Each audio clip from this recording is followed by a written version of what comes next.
You caught me at home today. I'm just taking a look at some past auction results. Helps me gauge the market and see what I should potentially be paying for projects in the up and coming auctions.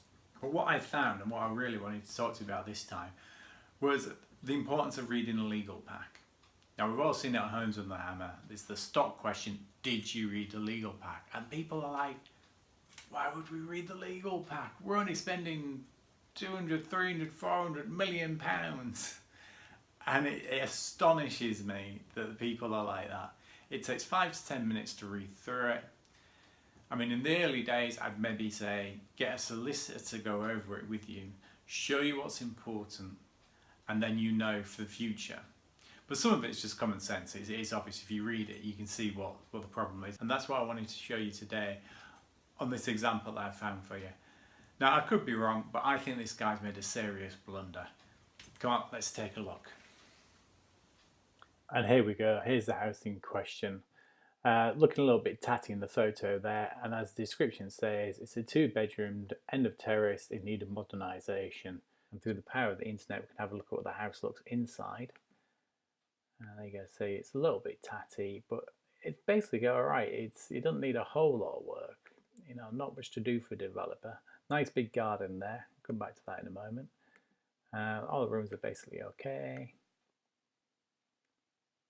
And if we just look to get some comparison, put all the details in at the top here, and it's giving me these 4 comparisons. Now this is a great one because it's pretty much directly behind on the street behind, on York Street, is this house. Now this one is sold for $295 subject to contract, or around that level. The software is saying $330 to $350. But this one's quite tatty inside too and needs some work. So I think the software price is right there. Once it's finished to a high standard, you'd be looking for the low 300s. And going over to the auctioneer's website to show the results. I'm afraid it's not at Homes with the Hammer. I don't have the auction room for you. But it's sold for 338,000. Now you're thinking, or I'm thinking, well, fully renovated, I'd be expecting to get around that kind of level. So just why is it sold for so much? Now I'll show you my thinking and why I went to see it. Now, as I mentioned, it's not a long garden, but it's a wide garden. And take a look at these pictures too. So I went along to the viewing and it's just asking to be done. The house itself is 4.5 meters wide. The driveway with that funny extension is 5 meters wide. So the thought is, why not add another terraced house, and then I'll end up with a mid-terrace house and an end-of-terraced house, and that'd be worth together, who knows, 700,000, making this project very worthwhile. And so we finally get to the legal pack itself. The special conditions is normally where all the nasties are hidden. Now most of these conditions are fairly standard. It's saying complete within so many days, what time, what costs are in there for you.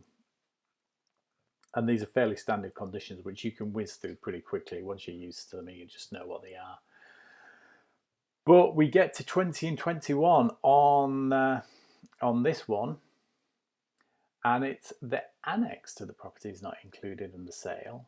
And it's saying the buyer will enter into a party wall agreement. Well, what's that all about?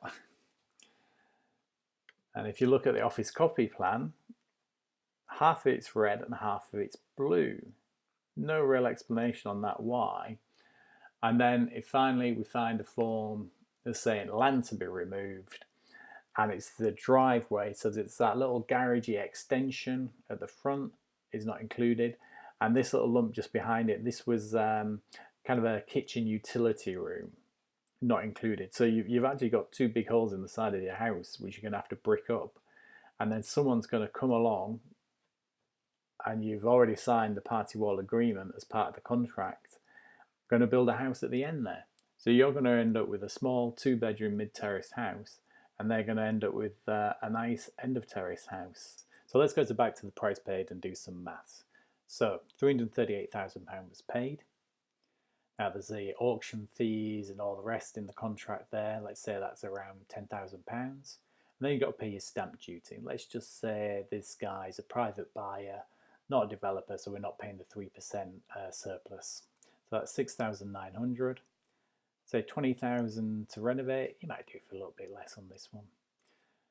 Then bearing in mind that this is now a 2-bed mid-terraced house, I think 300,000 is a reasonable valuation for it. And then you've got your sale fees, so your solicitors, estate agents, let's say £3,000 for that. £71,900 loss. And I think that's directly attributed to not reading the legal pack. If this person that bought this house read the legal pack and knew it was going to get cut into two, there's no way the house would have gone for £338,000 in the auction room. No way at all. If that doesn't convince you to read legal packs, then I don't know what will. So folks, read the legal pack. It's really important. You probably go through 100 houses and there's nothing wrong with them. But there's the odd one or two here and there, they've got something nasty in it like this one's had. And that's why you must go through them. Because you might sit there thinking, oh, it's always the same old rubbish, same old rubbish. I want the same old rubbish in this one.